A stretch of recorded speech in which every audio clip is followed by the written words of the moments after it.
And welcome back. Most importantly, good day to all, and welcome back to the channel. Well, as you can see, we're inside the cab of our 2012 Ram 1500, our project truck, otherwise known as Project X or Candy Apple. And what we're looking at doing today is upgrading this old factory radio that you see here. Now, this Ram is of the 2009 to 2012 variety. So unfortunately, just due to changes in architecture that happened in 2013 on up, the best we can do and maintain a factory radio, and I think it's like a 4 or 5 inch display, but they do have a touchscreen navigation type radio that we could upgrade to. There's a couple places online that sell refurbished versions of it, but those versions can only be upgraded so far. They're not going to support things like Android Auto, things of that nature that I'm looking for. So what we're going to do, and I reached back out to Linkswell, if you remember from our 2500 video when we upgraded its radio to a what they call a T-style Android tablet. It's about a 10.1 inch screen wide, and it came down to about here in the bottom console. So basically a full-size tablet type radio. I reached out to the same company, Linkswell, and they gave me a part number of something that would be suitable for our 2012 Ram. Now, they don't have a direct fit kit for this vintage Ram, much like they do for the 13 on ups. They do have what they consider their universal kit. Now, their universal kit, at least for a Ram, and I'll show you the mounting kit here in a second, actually does come with a harness, a factory harness that will plug into the factory cabling and allow us to plug it straight in the radio. So even though it is a universal kit, the mounting kit is specific to Dodge, Chrysler, and Jeep and Ram, but the radio itself is a universal type radio. I'll show you that part number here, and you can see that is what they call their IQ line. So it's an LW IQ 10-201H. So it's an Android radio, much like it's an Android radio in our 2500 now. And inside of the bag, what you see here, and this actually comes with the mounting kit, that doesn't come with the radio. Apologies, I was in here looking at the kits earlier and just kind of inventorying everything, and I'll explain why. But what you get with the radio is that microphone should look familiar.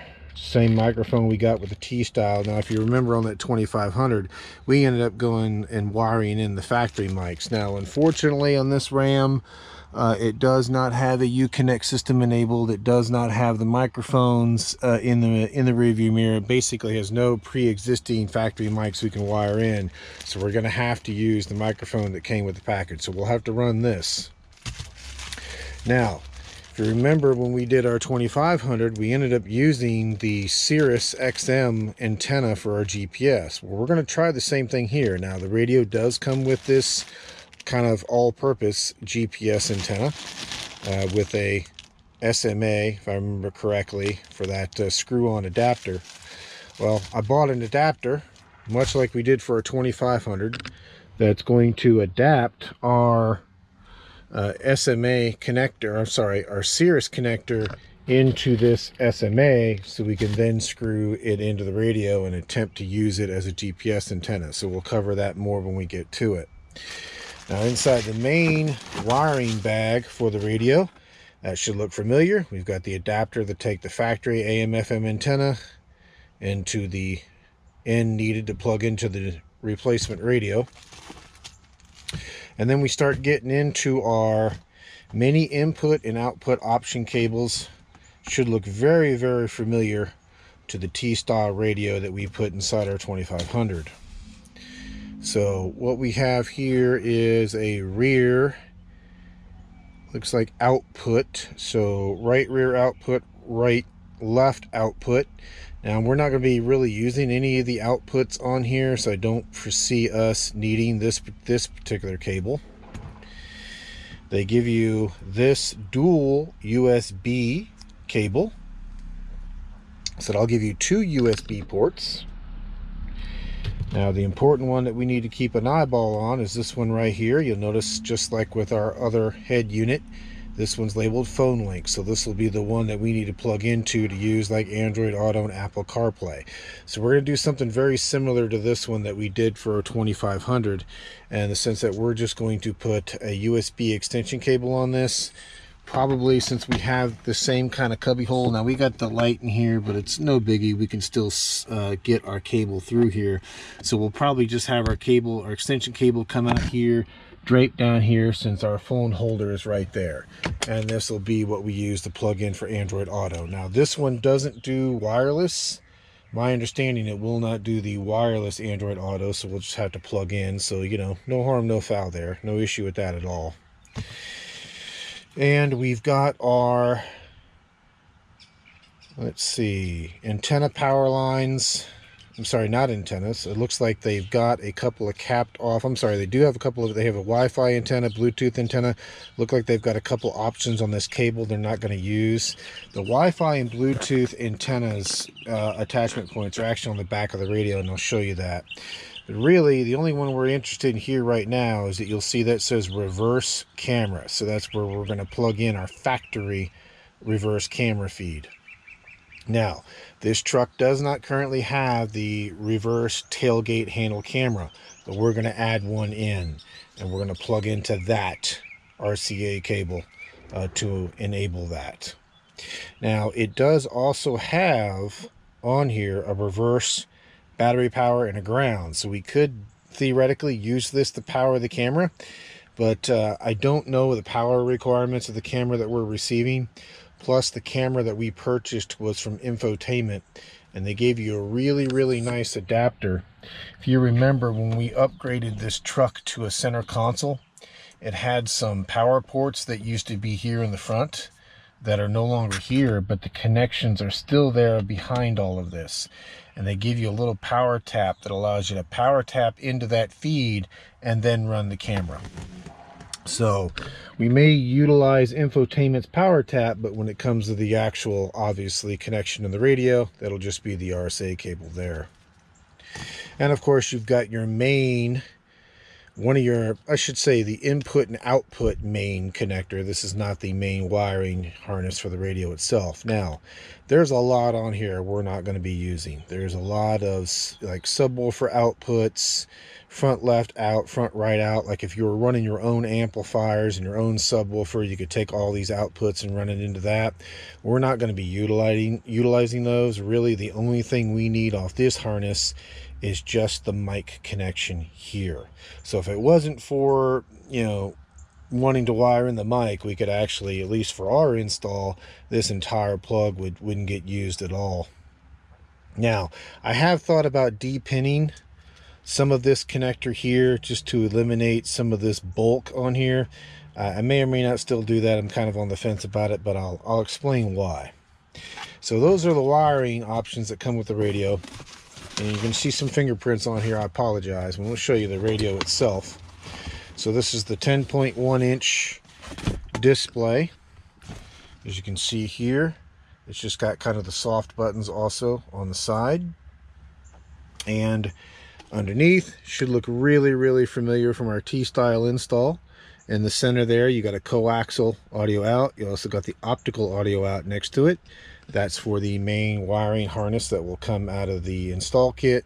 And of course, you see the white connections at the top, which are all the input/output connection cables that come with the kit. You see the main antenna cable there, and you'll see a looks like they got a stubby antenna already hooked up into the Wi-Fi antenna port. There's the spot to plug the screw on the GPS antenna. And look, if you look below that, you're going to see a 4G. Now we're going to try something with this head unit. It's not listed as being able to support this, but we're going to try it. Now you notice, again, you notice that says 4G. Well, voided my warranty probably, but I took this apart a little bit, and it's going to be hard to see. Inside this side of the radio, on this end, is a little slot. And when I opened it up, lo and behold, I found a SIM card slot on this lower corner. So if the SIM is enabled in the radio and the options enabled in the radio, then what we're going to try to do is install a SIM, add a 4G antenna to this install, and just see if it will get on cellular data. If it does, great. If not, no harm, no foul. But with that being said, that brings us into our next piece. Now, the SIM is accessible on here, but it's a bit of a bear to get to because of how the radio is mounted to the front screen. Well, doing a little bit of research online into these Android radios, it seems a lot of them use a pretty generic wiring harness, at least for all the inputs and outputs. And what you see here, I got off Amazon. I'll put a link in the description. This is a wiring bag, a generic wiring bag for Android head units. And you're going to see a lot of this looks really familiar to the wiring kit that we got, the actual head unit itself. So if we take a look at what's inside this bag, now inside this bag they do give you a nice little 4G antenna or a Wi-Fi antenna, however you wish to use that. They also give you the same kind of generic GPS antenna. Again, we're going to use the Cirrus one, or attempt to use that before we use those. But most importantly, and the reason why I got this particular generic kit, is that it utilizes the same 20-pin main kind of input and output harness cable. You see that one there, compared to this one here that came with the radio. And I've went through and I've looked at the options that came with the main input output harness with the radio and compared it with what comes in the generic kit, and the pins are pretty much a 1-for-1, to include the microphone, which is on this generic one, and the microphone which come with the head unit itself. The wiring colors are a little bit different on the microphone one, but it goes into the exact same pin numbers as this one. But the reason why we got this, and you'll probably saw it dangling off the side here, is that this should look real familiar from our last T-Style, our last Linkswell radio install on their 2500. And that is that this 20-pin harness is wired up and comes with the SIM slot. And the way the other T-Style radio in that 2500 saw it saw this as SIM 2. So what we're going to try, because again, most of these input outputs we don't need. We really just need the mic connection on this one, and we're going to attempt to see if the radio is enabled and will support and sees this as a SIM spot. And if it does, we're going to put a SIM in this one. We're going to use this 20-pin connection that came out of the generic kit instead of the one that came with the radio, and we're going to see if this radio will actually support a cellular SIM and then get on cellular data. Now, also what comes with the generic kit is some of these same USB connections. It looks like these are wired the same. You see you got a 6-pin one just like what comes with the kit, and you got a 4-pin one also comes with the head unit. Now the difference here is what comes with the head unit, as far as this one here, which is your 6-pin. You'll notice with the factory, or the Linkswell head unit, this 6-pin USB cable actually splits off into 2. So they have provisions for a third USB port using the wiring that come with the head unit, versus this generic kit. You can see, even though it's 6 pins, they only have it wired for 1 USB. But you know, you could use this as an extra, I guess, if you only wanted 1 USB port instead of 2 kind of dangling in the back of the radio. I guess you could change those connectors out. You can also keep that one as a spare. Now it looks like it also comes with this one, which is the camera input, the reverse camera input. Now there is a difference on this one. This one is pinned differently as far as where those wires go into that connector versus this one that you see here. So I did trace that out, and if we wanted to, and I'm not sure if I want to do it yet or not, we could depin the one that came with the generic kit, repin it, and that way it'll kind of clean and neaten things up and kind of gives us a connector with only the one option we need. Again, I'm not sure if I'm going to do that or not. I may just kind of leave this one the way that it is, since all the wiring's already capped off, and just use the one that came with the kit. Either way, we will, at least at a minimum, use the generic 20-pin cable, this one right here. And again, we're just going to attempt to use that SIM there. See if the radio is even enabled and supports it. If it does, great. If not, you know, no harm, no foul. It was at worst at least trying. Now, the mounting kit, as I commented earlier, is specific to Dodge, Chrysler, Jeep, as you can see there, and it is for the 10-inch radio. So it's the universal single DIN. You can see the part number there. And what comes with this is, looks like the mounting bracket, and looks like what this is going to do is screw into the back of the radio. So this piece will be on the back of the radio. This piece is going to mount, looks like, to the main dash, or the sub part of the dash where this current factory radio is now.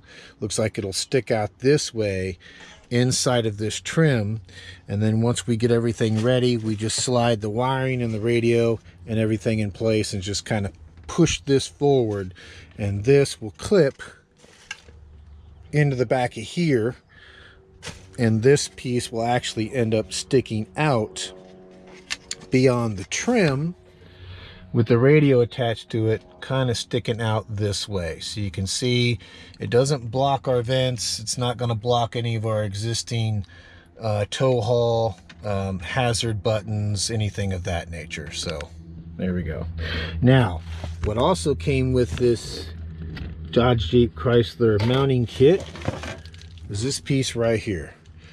So they actually give you, already wired up and pinned out, the same type of harness connection that we had with our T-style radio, which, so that'll plug into our factory connection, and that this piece here will plug into the CAN bus adapter that you saw me move earlier, and this came with this wiring bundle as well. So that's our CAN bus connector, little baby CAN bus box.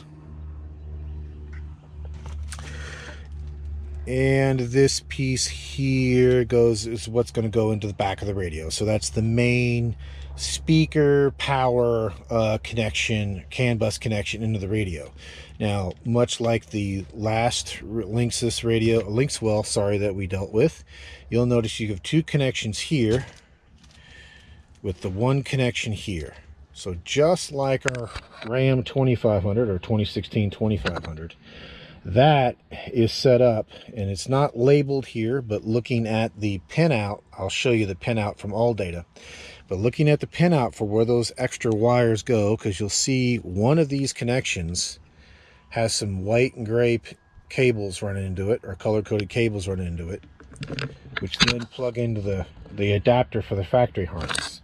And what this looks like it translates into is whether or not you have a factory amplifier in your vehicle. So much like our 2500, you had to make the determination whether you had an Alpine system or not. This one, it looks like you have to make a determination whether you have an amplifier installed or not. And I'll show you the wiring, but if I remember correctly, the white and the gray are if you have a factory installed amplifier, and that one is if you don't. So what we're going to do is we're just going to plug that part of that harness into that connection. That way we get our audio, and this one will just kind of go along for the ride because we won't be needing it. Now, the one thing I haven't figured out, because also it's not labeled, is that you'll see this two white wire connector, white and then white with a black stripe, coming off of the CAN bus box connector.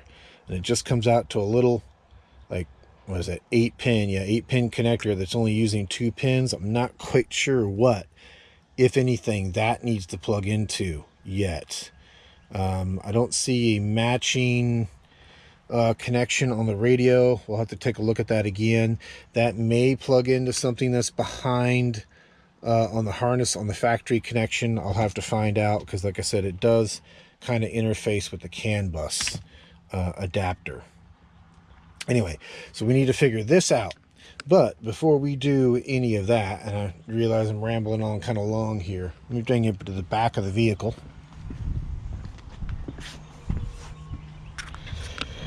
What I said we're going to look at first is this kit here. Now this kit came from Infotaiment. There's the part number there, and what this is to a 2009 to 2018 Dodge Ram camera kit. And what they give you, this was the adapter Infotainment gives you. That's what I was commented on earlier. So this will plug into the power port in the front. It'll break it out into a power and ground connection to feed the camera itself. There's our harness for the camera. You can see it comes out to our yellow RCA cable, and then our power, and that's what plugs in from the actual camera. So you got enough loom here that we're going to have to run it through the tailgate, probably around here. We'll follow the factory wiring harness, which is typically on the driver's side of the truck. We'll have to get it up and then get this wiring inside the cab. But most importantly, the actual camera itself. Yes, and this is the generic one. It's not an actual Mopar one, but you can see there, same as factory. It's got the camera mounted into the handle, and it is detachable. So it looks like that right there can be removed as needed. So if you ever have to, drop the tailgate for service work, you can at least unplug the camera from the main harness.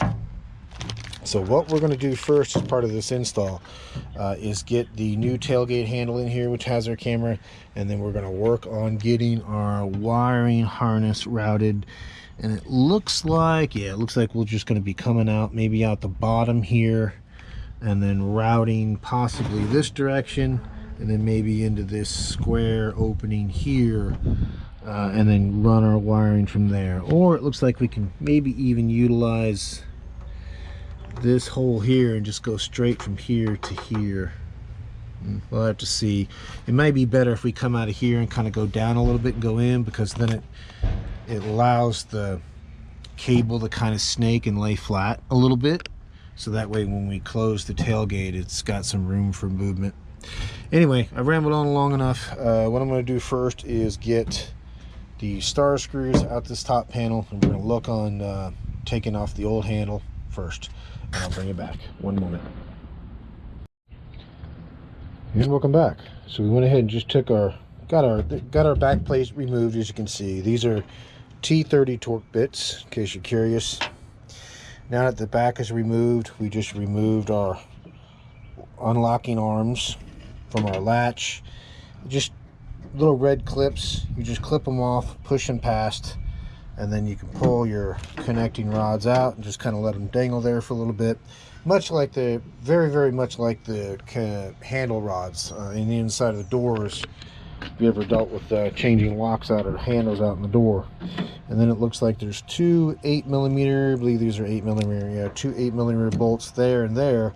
Once you have those out, this lock assembly should drop out, and it looks like we'll have to transfer over our key latch or lock cylinder for our key and go from there. But let me finish taking these two 8mm nuts off, and we should get our lock assembly out of here. So let me get the lock assembly out and I'll bring it back. One moment. And welcome back. So we got our old latch out. You can see it here.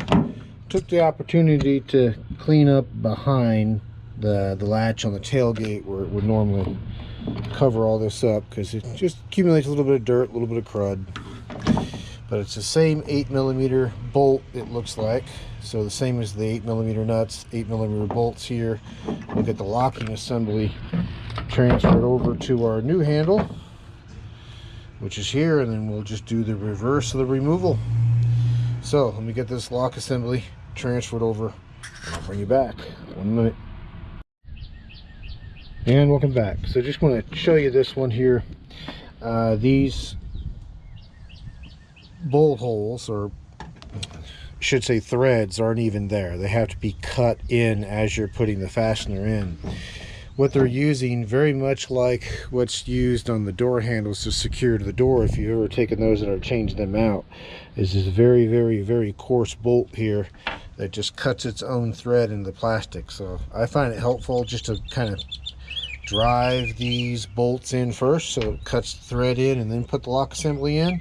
Just be careful, because you are threading in the plastic and you don't want to crank down on them too much, otherwise you run the risk of breaking that post. But I'm going to finish getting this in and bring it back. 1 moment. And welcome back. So we got our hold down fasteners in, as you can see, new handles in, and our releasing rods are in, or locking rods I should say are in. Make sure that when you put these back in that you hit these tabs, make sure they lock in place. You definitely do not want these to fall off, especially after you've closed the tailgate. Might make for an interesting and kind of a bad day. Just getting the wiring situated here, and at least on this tailgate, and I'm sure others, there's kind of a brace that's running right through here, and I can show you that down here.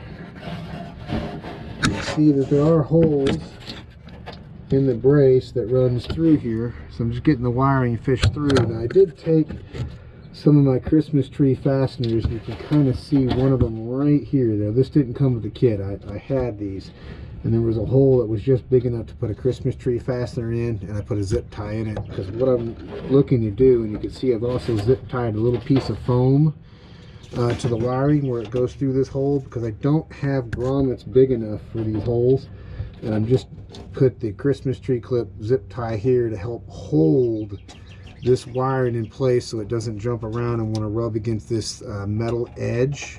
And that's what the foam is for as well. So once we pull the rest of this wiring harness through, then this foam should line up right where this wire is going to go through. Now you can fish this down, it's not too bad.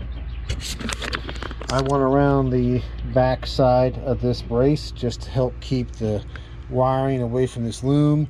Also, when I was pulling the handle to actuate it, this camera wiring was getting a little bit close, so I just put another zip tie and kind of zip tied the wiring to itself to pull this more off to the side so it wouldn't be grabbed by that handle, as you can see when it comes down. But you can push the wiring through in the bottom of the tailgate. You can see it comes out of that hole there. Now once again, that's a pretty good size opening. I don't have grommets that big, but you can see that little hole right next to it. We can put another one of these Christmas tree clip zip ties in here once we get our wiring situated, and we can actually use it to maybe zip tie it like this and kind of keep the wire loom away from the edges of that hole. Plus I've got another piece of foam that I think we're gonna just kind of work around that wiring harness as well, just to give it some extra protection. But that's what we're working on now, is getting the rest of this wiring pulled through. So I'm going to get the rest of the wiring pulled through, get it secured and situated on the bottom, and then we'll go this way and go underneath, and then start to run the rest of our main harness, which will carry us up to the front of the truck. So let me get this situated and I'll bring you back. 1 moment. And welcome back. So just getting our wiring situated at the bottom of our tailgate. We did put another one of those Christmas tree clip zip tie fasteners, put a little piece of foam there as well, and that should allow it some movement, but hopefully also keep it away from the edge of this metal. So we're just getting a connection made to the harness that'll run inside the vehicle, and on this connector, I don't know if you'll be able to see it there, you'll see an arrow on this side, an arrow on that side. So this is keyed. So get the two arrows to match up, the keys will then match up, and then just make sure that this is good and seated. And then what we're going to start to do is, it looks like we may have another little mounting hole there underneath. We're going to look for a place just to basically take this harness, run it through here, and then go up and start to zip tie it to the factory harness until we get up into the cab. And their instructional video has you kind of come up about here through a grommet underneath and come up inside the cab and through the side kick panel on the driver's side and then up into the dash. And now, since we have a hole kind of drilled in to where the clutch pedal, blank for a clutch pedal is sitting, that we ran wiring for our Banks gauge here on the side, I'm going to see if that hole will be big enough for us to accommodate and just maybe squeeze hopefully the RCA cable and the power wire cable through, and that way we can just come up, follow the factory harness, and then go in through the firewall. If we have to, we can attempt to pull the kick panel and stuff up, and maybe I can show you here. I think what they have you doing is coming up right there, right where the emergency cable rubber boot is at, is kind of how they do it, and then into the cab. But rather than mess around with that seal, which is helping keeping water out of the floor, we're going to see if we've got enough slack to go up into the engine compartment. And again, just following the main harness that you see here that comes up from the back, and then we'll see if we got enough slack in the cable to go in through the engine compartment. So let me work on that. Let me get that cabling run, and I'll bring you back. One moment. And welcome back. You can see that we got our back panel back on. Everything's run. We did put that one Christmas tree clip. Not sure if I mentioned that in the previous clip, but we did put one there just to kind of hold the loom in place. I may find something just to kind of wrap around this section of loom to give it some extra support, extra protection. It is a dull rolled over edge right here, but still just want to keep it from rubbing. But everything closes up fine. Nothing's getting pinched. Everything looks good. We did follow the factory harness here on the driver's side all the way over and across. We did elect not to come up through the parking brake grommet as they did in their instructions. We were able, as you can see, to get it run through the firewall. So that's where we kind of ended up there. There's our connection that we got plenty of slack left over to get it to behind the radio. But we were able to come through the firewall, basically follow the fender up, follow the wiring up, follow the fender up, and we were able to get it to go through this. Again, this is just a blank plate that would normally be here for like a hydraulic clutch, which obviously these trucks don't have, but the provision is there for it. So again, it's just like we ran the positive lead for our heated and ventilated seats, and then the communications line for our Banks, and we had enough room left in there that we could run our line for our backup camera. So it's in, it's through the firewall, as you saw, into the tailgate, and ready to be plugged into the back of the radio. And of course, there's just our power leads there. That's the RCA connection we'll use. And we may try it. I'm not sure yet. We may try the power source off the back of the radio, just so that the camera is only powered when the radio calls for it, like I said, or we may just tap into one of the unused ports in the back. I'm not quite sure yet, but we'll cover that when we get to it. But looks like we're getting a little bit cloudy. We may get a little bit of rain here, so I'm gonna pack things up. A bit of short delay for you, but maybe a little bit longer delay for me. And then when we come back, we're gonna start disassembling our dash here and basically getting this radio and everything out of here, basically getting everything prepped to put the new radio in. So that being said, I'll bring you back and what for you will be a moment, but it may be a little bit more, maybe a little while for me. Catch you in a bit. And welcome back. Well, been a few hours for me, but just moments to you. Thanks for the miracle of editing. And where we left off, if you remember in the previous clip, we got our wiring run to at least inside the cab at this point for our what is going to be our rear backup camera. And then what we're going to start on next is getting this piece of trim out of here so we can get our electrical disconnected and eventually start taking out the old factory radio. Now, you've seen me do this before on other on the 2500 over there, and on this 1500 a couple of times. But where we have a couple of Torx bits, or Phillips bits in this case, is up top here underneath that piece of trim. Inside this little cubby hole down here, let's get that piece out. Looks like we got a couple more Phillips there. And I don't think we have one on this one. Yeah, we don't have on the 2500s. There's a little change kind of compartment above this receptacle that usually houses an additional Torx, and I don't recall that this one has a Torx behind it. Now, in case you're wondering, there are what you would consider tablet and or T-style radios for the 09 to 12, but there's really only one that I've been able to find. And because this center piece, the way it's constructed, is vastly different from the 2500 that you saw, in other words, the just different generations, what typically has to happen is that all three of these areas here have to be either be relocated, or it has to be taken over by software within the radio. Now, normally what they do on the other T-style one I did find, this bank of switches gets moved up top, and then this and this gets taken over climate, and the heated seat functions and stuff get taken over by the radio.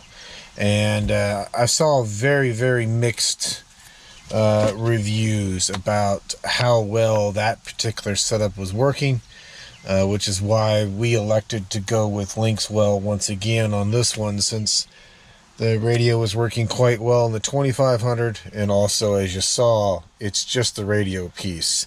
So all three of these, climate, hazards, traction control, heated seats, basically all three of these button groups will remain controlled by the factory settings and not by the head unit. Anyway, with that being said, what I'm going to do is work on getting these screws out of here and getting this piece of trim popped free, and then I'll disconnect these four things of electrical. This over here, which actually on this one, it's just here to take up space. Remember when we built the 2012, this wasn't in use, so this won't have a plug in it in our case, but these three will. So let me work on getting this out of here, and I'll bring it back. One moment. And welcome back. So just like on the newer revision of Rams, even on this older one, there is one fastener that's located right above this receptacle here. You just pop out that little trim ring like you do any piece of trim, and then behind it is a T20 Torx bit. And I went ahead and popped up the silver trim ring from the center here. It just, again, unclips and clips in like anything else. And with that being done, we should be able to now work on getting this center console trim piece out of here, because this one actually sits on top of the center one here. They overlap right here in this cup holder area, or this little change holder area. Now that piece is out, and we should be able to, you can see that where it overlaps and one screws into the other one, so we should be able to pull this center bezel the rest of the way out of here. There we go. There we go, that one's out. Now what we can do is just kind of tilt this forward, get our electrical disconnected, and then we'll get the rest of this trim out of here and take a look at that radio. So let me work on getting the electrical out from behind here, and I'll bring you back. One moment. And welcome back. So as you can see, we've got the bezel out of here, and went ahead and took our radio out. It's just 4 7mm bolts that go around the sides, edges I should say. And on this radio, you can see we just had 3 connections. Your main antenna connection, that's the more beefier coax looking one. That's our Sirius XM satellite connection, or antenna connection. And of course the main harness that you see here, main harness connection. So just the 3. And as you remember, what we plan on doing here is, again, just adapting the, see if we can adapt the Sirius one to serve as our GPS antenna. And we will be installing a separate purchase of a 4G LTE antenna and putting that in back of the radio. Again, it may not even be set up to utilize it, but we're going to try it anyway. And right now I'm just looking to see how we can best route that antenna. I don't know if I'm going to be able to do it like we did the last, was the 2016 2500, where we just kind of came and ran the antenna and placed it up in here, ran the wiring through here and then out. I'm going to take a look and see if we can do the same thing, and if we can, that's the way I'll run the antenna. If not, then we'll see if we can obviously run it in a slightly different location. We're also going to have to look for a spot to put the third-party microphone in this one. What we may do for the microphone is just come out the top of the trim and just place the microphone like maybe right here on top of the trim somewhere. That way it's out and about, easy to get to. We could, in theory, you know, kind of run it up here in the headliner and run the wiring down, but you know, then we got to pull this loose and a little bit of the headliner loose in order to do all that snaking. So like I said, I don't know. I'm going to take a look at things, and first thing again, like I'm going to do is go see about how we can route this 4G LTE antenna, and then I'll come bring it back, and then we'll start looking at some of our wiring here. So one moment. And welcome back. Well, we're able to do it. We've got our 4G LTE antenna stuffed in the spot, just like we did our 2500. Down through the center, because again, we don't have a premium sound system in here, so we don't have a speaker underneath that center grill. And just like before, what we ended up doing was taking the glove box out, and because we have access to be able to pull this piece out to get to the upper section, and we're able to just kind of feed the wire down, you know, reach in here and be able to grab the excess and finish pulling it through. So we have our 4G antenna with our SMA connector on it to match the radio. And to show you what I'm using there, because again, it's an experiment to see if the radio is going to support it or not. If it doesn't, maybe it will in a future update, but at least it's got the connection that we can attempt to make. But again, I'll put links to all this in the description, but this is what we're using for a 4G antenna. Just got them off Amazon. It's called Super Bat 4G LTE. Comes 2 in a package, so we got a spare. And speaking of doing the adapter for the Sirius XM that you see here, just like we did before, to see if we can use it for a GPS antenna. I had to get a slightly different adapter than what you see me use last time, but that's the part number there for you. And that is again, an Fakra male or Z male to an SMA. Because what's on the back of this radio for the GPS connector is an SMA screw-on type connector versus what came on the other Linkswell radio. The T-style radio was a connector that looked a lot like this, one of these Fakra connectors. Again, I'm not going to try to pronounce it because I'm sure I'll butcher it. But either way, as you can see, you can get an adapter for just about anything. So this is actually just going to plug into here. There we go. Locked in place, clipped. There we go. We got it. And then this end will screw onto the radio. So we got this one a little bit longer length than probably that we needed. Just to show you, in case you want to get a shorter one, this is the same deal. But there's your part number. And you can see it's just a much shorter cable. The reason why I went with a slightly longer cable on this one, just to give us some extra length, so when we pull the radio out, we're not restricted to a foot long section of cable to make this one connection. So no harm, no foul. And we also went ahead on the driver's side while we were running our cabling, and went ahead and fished through what will be for our backup camera. So we got to get power, run up to here, and to show you the kit that Infotaiment sends you when you order one of their reverse camera kits. And I don't have it up here in front of me, I stuck it in the back, so I'll show you that little adapter when we get to it, but basically it's going to adapt a plug, either this plug or that plug. I've got to put a meter on these and see which one of these is switch 12 volts versus constant. I think it might be that one.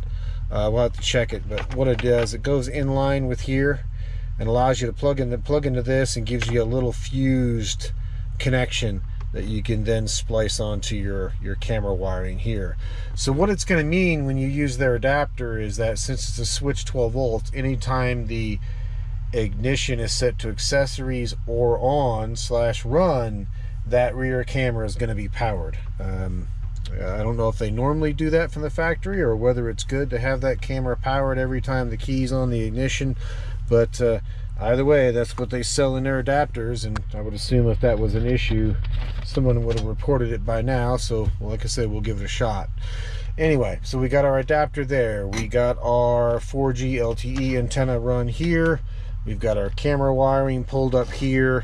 And then what we need to do next is just get the wiring harness for the radio and start to get that situated. So I'm going to go grab that and get this plugged into here. Do a little bit more looking, and I'll bring you back. One moment. And welcome back. So I just want to touch again on this adapter harness that plugs into the factory harness. And just like on the last Linkswell that we did on the black 2500, you've got one connection here that gets made for your audio based on what looks like whether you do or you don't have an amp. Now, these two connections aren't labeled, but just looking at the differences and what's pinned out here is that this connector here has some additional white and gray cabling. And if we look at our pinout, it's these last four here. And based on this diagram, if this were plugged into the factory connection here, that would mean we were pins 22, 21, 20, 19. So yeah, 19, 20, 21, and 22. So 19 through 22. And I happen to have the all data wiring diagram here for the C2 connector off of this system's radio. And if we look at 19, 20, 21, 22, according to this is the factory color code, but you'll notice they're right front and left front, both positive and negative, but you'll notice it says without amp. So since we have these four wires here that do match up with the wiring we see here in our harness, so to give you an example, right front positive pin 20, they say is a dark green with a violet. Yeah, so it's a violet wire with a dark green tracer, so that matches up. So what we will be doing on this harness is that we'll be taking this connection here and plugging it into this one here with the gray wiring, and of course this extra one here will just kind of float in no man's land, not utilized for this install. So let me work on getting this plugged into that factory connector there, and I'll bring you back. One moment. And welcome back. So we just got our connection made here we were talking about earlier. And then we just turn around and just, as you can see, just kind of try to bundle things together, type wrap things up a little bit, just try to neaten up the harness, because we got a lot more connections to make into here. What I'm looking at now, and I'll show you this part number. Again, this came from Infotaiment along with the rear backup camera itself. So there's their part number, and you can see what it does here. It plugs in this end into that factory connector that used to go to a port in our case. That would normally plug into the port, and then it gives you just this extra tap, but it's a fused tap, and I think they got a 3 amp fuse in here. So I think what we're going to do is that we're going to go ahead and utilize this power tap harness to power the rear camera rather than the radio. I actually like this one better because at least I know this one is external, this one is fused, versus I don't know if the power output to the radio would be fused or not. Now, one thing we could do, since we know that that is also a source of keyed 12 volts, is that we can also just pull and utilize this connector as well. Again, these are just here because we used to have, we didn't used to have a center console in this truck. It used to be equipped to have just a front jump seat, and when you do that, this little piece of trim across here has a constant 12-volt port here, and it has a switched 12-volt port over there. I did check it with a meter. This is the constant 12-volt port. That's the switched one. The reason why we have extra is because we upgraded this truck to the center console, which meant these were still there. They're still part of the factory loom. They're still active. We're just not using them. But if we didn't want the extra port just kind of flopping around in the breeze, so to speak, we can also just tap our power into here, since we've got plenty of room to deal with, and do it that way. Which, you know what, I think I might do that, just so that we're utilizing this Y adapter properly, and this end just isn't kind of floating around and being, you know, kind of like that end is now and that end is now. So since we know, again, since we know this is switched 12 volts, we're gonna go ahead and just tap off that port while we're here, so to kind of show you how this works. Well, let's make sure it fits. It should.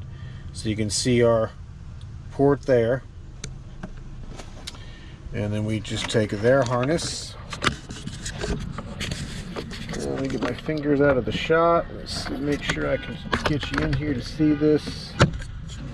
See if I can lay you down on the cup holder here. There we go. So there, then we just take the factory harness, line things up, get it plugged in. This, then the Y part of this, the male part of this, goes back inside of our adapter here, so that way that port still has power, but then it gives us our 2 ports we can tap into, which this is our camera power wiring here. So we'll just get this inside of those crimp connectors, and that will give us power back to our camera. So hopefully you can kind of see how that Y is in there.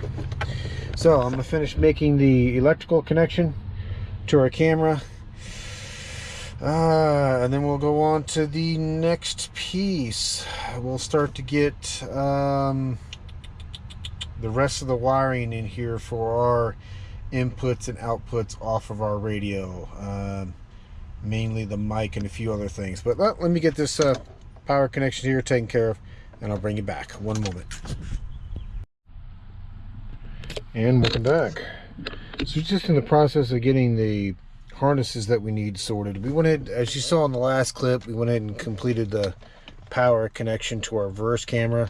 I went ahead and grabbed a little piece of loom and just covered up that little bit of exposed wire that you saw in the previous clip, just to kind of neaten things up a little bit. Getting the rest of our adapters in, like for our antenna adapters plugged in at this point, and starting to get things through this first trim ring. So it looks like this particular base trim ring is going to bolt right up here just like this, using the factory bolts. And then the other half of the trim ring, as we were looking at earlier, this piece for mounting it looks like it will just screw on to the back of the radio. So since this needs to be on there first and have all the wiring kind of coming through it, we're going to get this secured with, again, there are 4 original bolts that secured the radio. We need this one for our mic input, as well as, remember, this is the generic Android one that also has the SIM adapter, which, you know, we're trying as an experiment. The radio may or may not be able to see it. I'm going to go through here and just put a little bit of fabric tape on these ends that aren't used, just to cover them up. Again, these are all your optional outputs for subwoofers, things of that nature, items that we're never gonna, probably will never use on this truck. So we need that option for input output. We need this option here that came with the head unit to feed our backup camera feed into. And as far as the one for USB ports, it gives you the ability that you can have up to 3, but really the only one we need, or that we're going to utilize, is the one here that's labeled phone link. And we're going to put an extension on this and just have it come out the cubby hole like we were talking about of the dash, and it'll kind of line up to where our phone mount is going to sit. I'm not going to use the other USB cable that came with it, which gives you 2 more USB ports, because I would have to put in some kind of, you know, USB plug-in adapter or run some more cables on it, and really having just the one USB cable coming out of it is enough for what we're going to need. So I'll leave that one off, and that'll help neaten up the wiring behind it. We're also not going to need, from the looks of things, this one right here, which looks like it's called 8-pin rear audio cable. And again, our audio is not the premium audio in this truck, and we don't have an amplifier, which is possibly what it looks like this might be used for. Again, we're not going to utilize it, at least for now. Doesn't look like we need to utilize it, because it's a rear left out and rear right out. Again, that kind of go off to the side, help us neaten things up a little bit. So, like I said, this base bracket is going to go up here. We're going to get that bolted in, and we'll move on to the next step. So, one moment. And welcome back. So we pretty much got our wiring kind of sorted away. Got a little bit of tidying up to do, but we'll do that once the head unit's actually installed. But we got our connections here for our 4G and Wi-Fi SMA connections. Antenna. Went ahead and plugged in our CAN bus decoder into our wiring harness. Since we don't know what or if that connection is actually used for anything, we just put some fabric tape on it to protect it. Went ahead and zip tied up a few more things, just try to neaten things up a little bit. And of course, as you saw, we went through and covered up all those unused RCAs and kind of got it ready to go. So that's going to be for our microphone and maybe the SIM adapter if it recognizes it and sees it. This is going to be for our USB connection. It'll go into our phone, which we already have the extension cable on it, and just kind of coming out here and prep to put the glove box back together. And of course, we've got our one connection here for our reverse camera into its connector. So we're kind of ready to plug everything into the radio at this point, and we've got our base bracket, as you saw, mounted onto our sub dash, or onto our dash. Now this radio is a bit of an odd shape on the back, as you can see. So this adapter will only fit on one way. It's going to slide on, looks to be like this. There we go. And then we'll use the 4 included. Looks like they give you 5, but I only see. Slide this back off here. Yeah, they give you 5 screws, but there's only 4 in the actual base of the radio to screw into. There is a 5th screw hole there, kind of in the center, as you can see, but there's no place to screw it into. So we're only going to use 4 out of the 5 they sent. There we go. That'll go down in there. We'll get that bracket screwed in, and then when I bring you back, we'll get all of our connections plugged into the radio. And the nice thing is, we've got enough enough slack here in the wiring that we can at least get everything plugged into the radio, test it, make sure it all works before we go for the final assembly. So let me get this adapter screwed in, and I'll bring you back. One moment. And welcome back. So we got all our connections done, and don't worry, I'll show you where all those plugs plugged into, because I have to unplug everything to put the trim in, but it's just kind of setting up here now just for testing purposes. The radio does work. Unfortunately, I can't show that to you without a copyright strike, but trust me, it does work, which tells me that we've got our audio down here clicked in correctly, per looking at our factory wiring diagram. And so again, that came down to whether or not you had an installed factory amp or you didn't. And in this case, we do not. So if we go in the gear icon here on the left-hand side, go in the settings, and come into SIM info, you'll see it does actually see a SIM 1 and a SIM 2. So that cable should work. Now I'm going to go in the house here in a bit and grab a spare data sim and pop it in and see if it'll actually recognize the SIM card itself. But the good news is at least the base Android operating system does see up to 2 SIM slots, much like it does on the other Linkswell radio we put in the 2500. Now I'm going to pan you down here a little bit while I figure out how to show this to you. But if we come into, let me go into the device. If we come into settings, let me go back to home and show you where that. So if we come into settings, come into device, in here's GPS. Now I'm going to click on this and figure out what I can show you without giving away my longitude and latitude. I think we can do that. There we go. And you can see it says GPS status successfully. So it sees 8 satellites right now. It did sync up to the current date and time, and you can see our signal strength bars right there. So far, the same adaptation that we did for our other Linkswell in our 2500 is also working in this case for our back one. There we go. And in this case for this radio as well. So again, just utilizing that Sirius XM connection to be our GPS antenna rather than using the included one. And if that changes or something happens with that, I'll definitely bring it back and give you an update on it. But I am going to, like I said, I'm going to go ahead and let's just go back to home here. Let's cut the ignition. There we go. Oh, look at that. As soon as we cut the key, we didn't even have to exit the vehicle, and boom, went straight into sleep mode. So that's beautiful. Let me go grab the extra data sim. I'm going to get that data sim installed into that little external dongle, and then we'll see if it sees data or not. So one moment. And welcome back. So we have our data sim installed into that adapter. And as you can see, after a quick reboot, you can see we getting 4G signal. Nice full set of bars. And we've got our Google Chrome page up here. So let's just do, let's search for the word test. Why not? And boom, there you go. So we're getting 4G off a Google Fi data sim.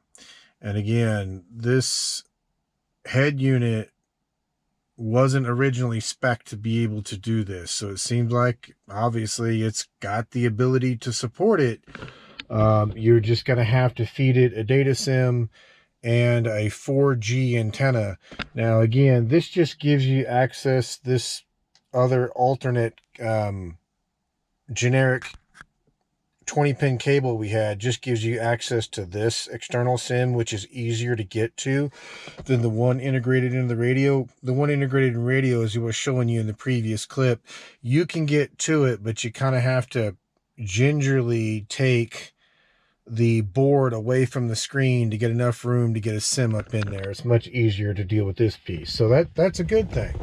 So our generic 20-pin, I believe that was a 20-pin, Android head unit cable does work for what we need, and it also appears to work for the external SIM, which is awesome. Perfect. So that means the 4G antenna radio, that's the 4G radio that's in here, obviously works because we're getting test data. And just to, let's see, test speed. So let's see what kind of speed we're getting off just this single antenna. We're going to stay signed out for now. I'll go back later and eventually give it its own proper Google account. But you can see there we're getting about 2 megabit down. Now, take that with a grain of salt. It's going to depend on where we're sitting at. And right now we're getting a little bit of rain and overcast and cloud cover and so on and so forth. Awesome. So, I mean, not bad. I mean, that'll work. Again, you kind of have to take it with a grain of salt based on where we're at. So beautiful. So beautiful. So it sees the SIM, we've got data, and just to show you here, it does see that dongle, just like it does in our other Linkswell unit, as being SIM slot number 2, and in this case it sees it as a T-Mobile SIM, which for us is perfectly normal because Google Fi uses several cell phone networks. Verizon, not Verizon, T-Mobile, Sprint, and I think it was US Cellular at one point. Although I think Sprint merged with somebody else. I forget who it was. Maybe it was AT&T. I can't remember. Either way, Google Fi uses several different cellular providers. So it's saying T-Mobile there is perfectly normal because they do use T-Mobile's network. So beautiful. So perfect. So we've actually kind of accomplished the 2 additions to this head unit we wanted to try and see, which was one, to see if it would work with this generic Android head unit 20-pin connector, because it gave us access to the other SIM slot, and also once again seeing if we could use the Sirius XM antenna as our GPS antenna, and clearly we can, so absolutely no issue there. So what I'm going to do now is just go ahead and power it down and get everything disconnected, and I'll bring you back and kind of show you where those connections were at, and then we'll look at getting everything buttoned up and getting our trim and everything back in and getting this in its final home. Now, one thing I did do, and I'll show you this, on the back of each of the 4G, and in this case the GPS one, because they're both SMA connectors, I got some of these male to female right angle connectors, and just to show you, they're sitting right there. It made it easier to make those connections because this adapter bracket that snaps into this base kind of cuts off access to the 4G connection, and it hinders the GPS connection just a little bit.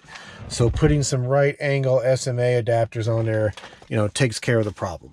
Either way, let me get this powered down, let me get it disconnected, and I'll bring you back. One moment.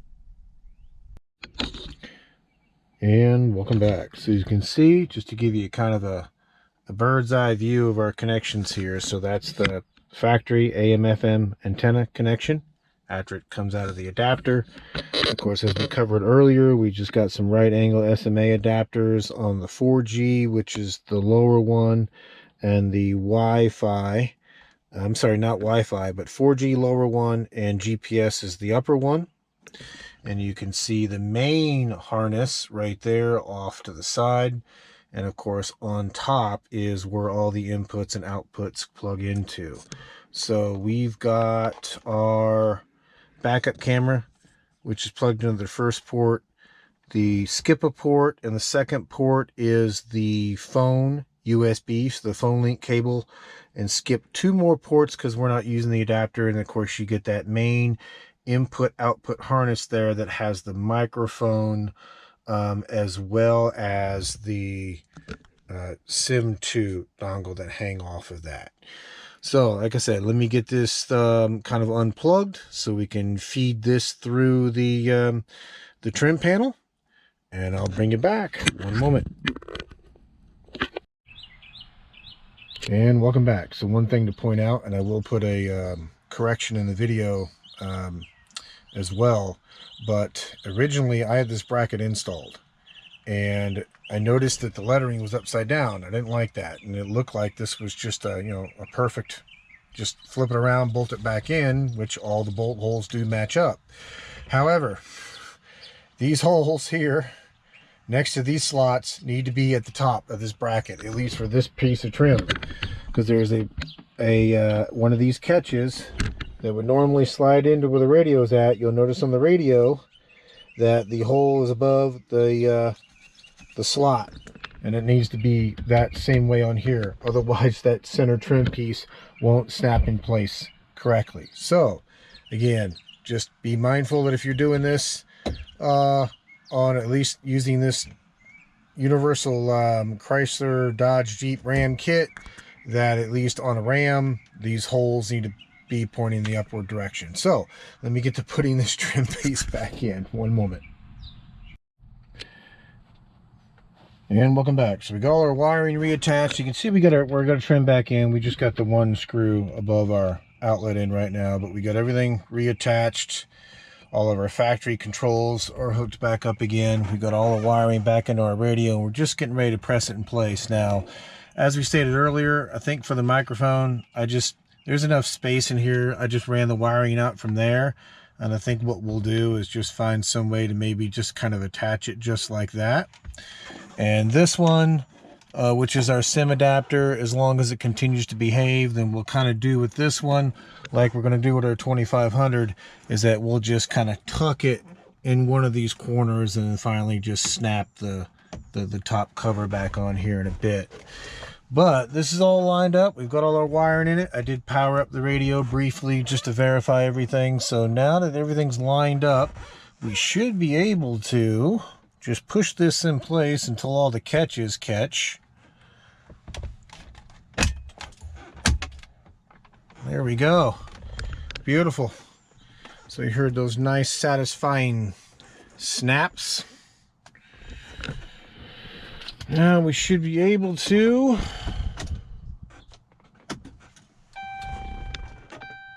there we go. We got a boot up.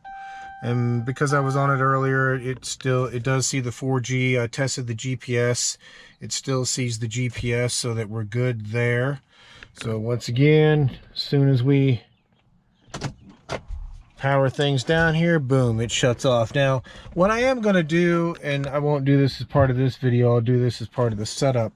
Some of these Androids you can get into the system preferences on, and rather than go into a standby mode, you can tell them just to go into a straight up shutdown.